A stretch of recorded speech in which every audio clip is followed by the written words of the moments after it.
नमस्कार, मैं तरुण गोस्वामी आज हाजिर हूँ एक नई कहानी के साथ। तो चलिए शुरू करते हैं। ब्रज के निकट एक शहर हुआ करता था, प्राचीन आगरा, जो आज भी है। वहाँ प्रेमनिधि नाम के एक संत, प्रेमनिधि नाम के एक भगवान के बहुत बड़े भक्त रहा करते थे। कहा जाता है कि उस ब्राह्मण को धन्य है जिसने उनका नाम प्रेमनिधि रखा। वे चाहते तो ब्रज में रह सकते थे, लेकिन मिलेच्छों का शासन था।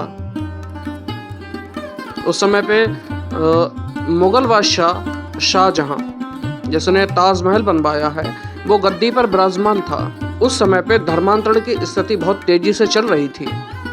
तब प्रेमनिधि सोचते हैं कि अगर मैंने आगरा छोड़ा तो जो हिंदू हैं ये सब इनका धर्म नष्ट हो जाएगा।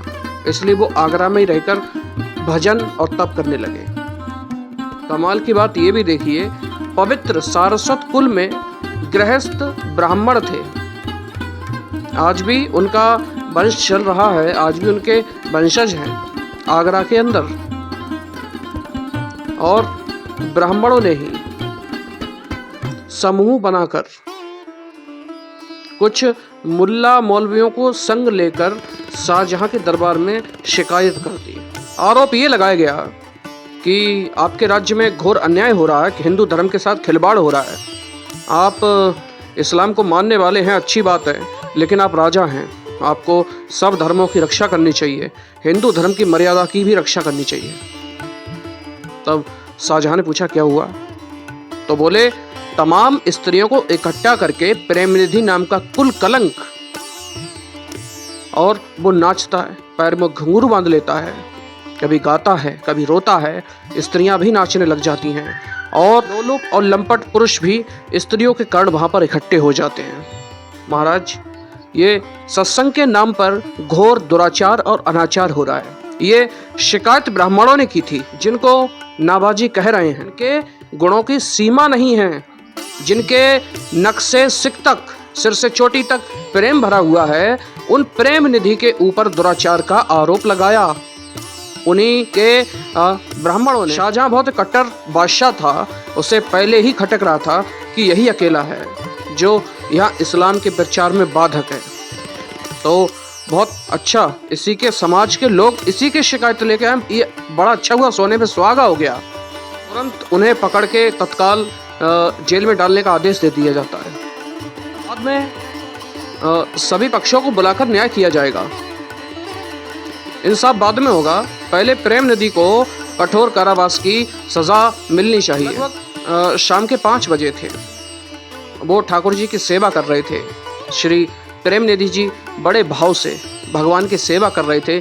गर्मी का समय था और उस सुराही में उन्होंने छान कर श्री यमुना जी का जल भरा गया था, उसे पिलाने के लिए ठाकुर जी को लेकर जा रहे थे। उसमें मिश्री पड़ी थी और बड़ा दिव्य जल था, और कुछ शरबत यानी ठंडाई जैसी बना करके ठाकुर जी को भोग लगाने जा रहे थे। अचानक से सिपाही आते हैं, उन्हें बड़ी क्रूरता से पकड़ लिया जाता है, और आपने हाथ जोड़कर कहा कि आप अंदर ना आए। जूते पहन के अंदर आ गए थे जहाँ ठाकुर जी की सेवा चल रही थी। हम अपने ठाकुर जी को जल पिला लें, उसके बाद तुम्हारे साथ चलेंगे। लेकिन सैनिक थे, दुष्ट थे, उन्होंने कुछ भी प्रेमनिधि जी के बारे में नहीं सुना। प्रेमनिधि जी कहते रहे, लेकिन उन्होंने नहीं सुना, और बड़े अपमानजनक ढंग से प्रेमनिधि जी को ले गए और कारागार में बंद कर दिया। इतने श्रेष्ठ भक्त, उन्हें इस बात की परवाह नहीं थी कि हम छूटेंगे या नहीं छूटेंगे।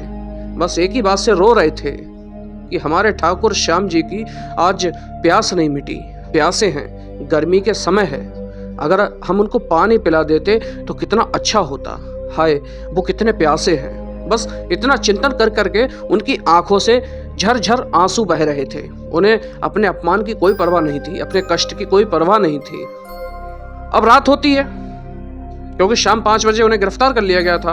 अब बादशाह अपने पलंग पर सो रहा था, तो बादशाह को अचानक से एक प्रकाश दिखाई पड़ता है एक प्रकाश, दिव्य प्रकाश दिखाई पड़ता है शाहजहां को। ये दिव्य प्रकाश ऐसा था कि उसे ऐसा लग रहा था जैसे मैं सपना देख रहा हूँ, लेकिन असल में वो सच का दिव्य प्रकाश था। तो उस दिव्य प्रकाश को देखकर शाहजहां बोलता है कि कौन है आप? तो उस दिव्य प्रकाश से आवाज आती है कि मैं वही हूं जिसकी तू इबादत करता है, मैं वही हूं जिसे तू खुदा कहता है, मैं वही हूं जिसे तू पाके कुरान में पढ़ता है। रोशनी इतनी तेज थी कि उसकी आंख तक नहीं खुल पा रही थी। प्रकाश से आवाज आती है, अरे बेवकूफ, तू मुझे जानना चाहता है? तू अपनी भाषा में जिसे अल्लाह कहता है, खुदा कहता है, मैं वही हूँ। इस पूरी दुनिया का मैं मालिक, इस पूरे जहान का मालिक हूँ, मैं बादशाह हूँ। मैं बादशाह ने सपने में बोला कि तुम अगर अल्लाह हो तो आप तो मस्जिद में रहते हैं, यहाँ क्यों, यहाँ कैसे आना हुआ? तो उस दिव्य रोशनी में से आवाज आती है कि मुझे पानी पीना है, मैं प्यासा हूं। शाहजहां कहता है, तुझे अगर प्यास लगी है तो आप खाने में जाकर पी ले या खुदा। आप खाना उस जगह को उर्दू में बोला जाता है जिस जगह पर पानी रखा जाता था। अब फिर से आवाज आती है, बड़े ध्यान से सुनिएगा। उस प्रकाश पुंज से आवाज आती है, अरे बेवकूफ, नालायक, तुझे प्यास लगती है तो तू आप खाने में जाकर पानी पीता है। तो बादशाह कांप गया और बोला, मैं अपने हाथ से पानी क्यों पीऊंगा? मुझे पिलाने वाले बहुत सारे नौकर हैं, बहुत सारे गुलाम हैं जो मेरी सेवा में रहते हैं। तो दिव्य प्रकाश से आवाज आती है कि अगर तुम अपने हाथ से पानी नहीं पी सकते तो मैं दुनिया का मालिक खुद पानी पीऊंगा।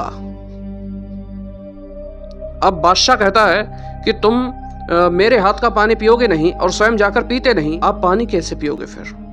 तो ठाकुर जी कहते हैं कि मुझे जल पिलाने वाले, शरबत पिलाने वाले, भोग लगाने वाले को तो तूने कारागार में बंद कर रखा है। यदि तू अपनी बादशाहत सलामत रखना चाहता है तो तत्काल उनके चरणों में पड़कर क्षमा मांग ले, वरना तेरी बादशाहत एक क्षण के अंदर चूर हो जाएगी। और ऐसा कहकर वहां से एक लात निकली और जो कि उसके पलंग में लगी, पलंग चकनाचूर हो गया, बादशाह जमीन पर गिर पड़ा।